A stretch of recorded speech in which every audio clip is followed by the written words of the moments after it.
Ultimately, death would enthrall more than it frightened, and the devil would frighten him hardly at all.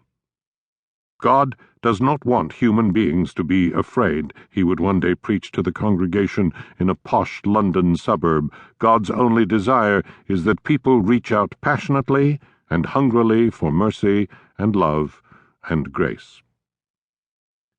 Unlike most Protestant theologians of the 20th century, Dietrich Bonhoeffer was not the child of a minister. The sixth of 8 children, his twin being the 7th, he was born on February the 4th, 1906, in Breslau, into a family of prodigiously talented humanists who preferred spending religious holidays in the festive company of relatives and friends rather than in church. "Pop guns, soldiers," he wrote in his first letter to Father Christmas. Over the years, he would ask for musical instruments, suits of clothes, fur hats, shirts and ties, trips abroad, shoes for every occasion, and the works of Immanuel Kant and G.W.F. Hegel. His wishes were most often granted.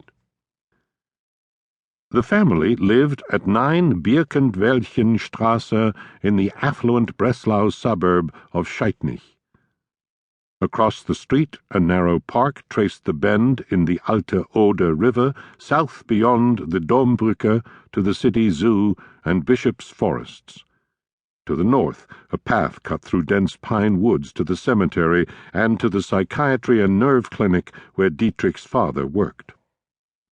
Sabina recalled a summer afternoon when her twin brother disappeared after the call to dinner.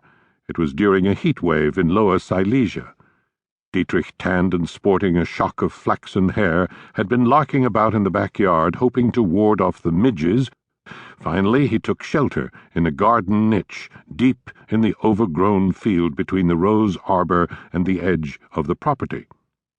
As his nursemaid stood on the veranda repeating the dinner call, Dietrich paid no mind. Heedless of the heat and the fading light, he was content in the solitude of his secret place in the summer garden. With its thick walls, narrow windows, and piercing spires, the house stood on the eastern bank of the Alte Oder, off a cobblestone street abutting another narrow wood. Arches and corbels enlivened the brickwork, and touches of Gothic Baroque appeared in the finials, overhangs, and trussing. A hipped roof and screened-in porch entry with deep eaves and dormer and eyebrow windows gave the impression of a low German farmhouse extending whimsically in every direction. But for the rose arbor and a small vegetable garden, both carefully tended, the backyard was left to grow wild according to fashion. Hens and roosters skittered about the yard and across the aging tennis court. Goats and sheep roamed freely in and out of the stables and even into the house when the doors were left open.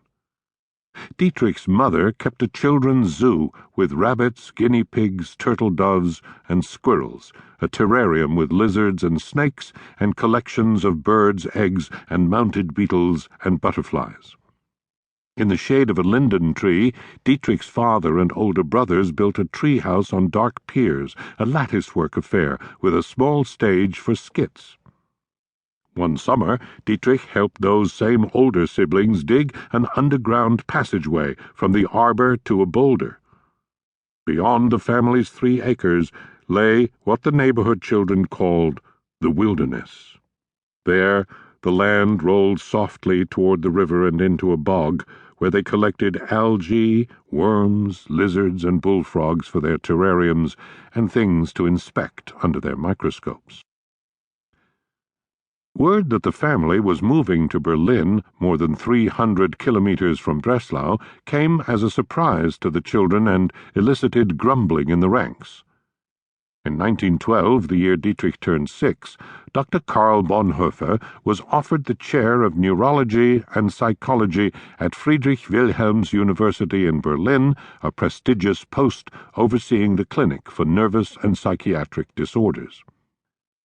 At Breslau, which had numbered Max Born, Erwin Schrödinger, Fritz Haber, and Otto Stern among its many Nobel laureates, his position had been more than respectable. But Berlin offered greater prominence for Karl's clinical studies, along with a better salary and more possibilities for the children's development.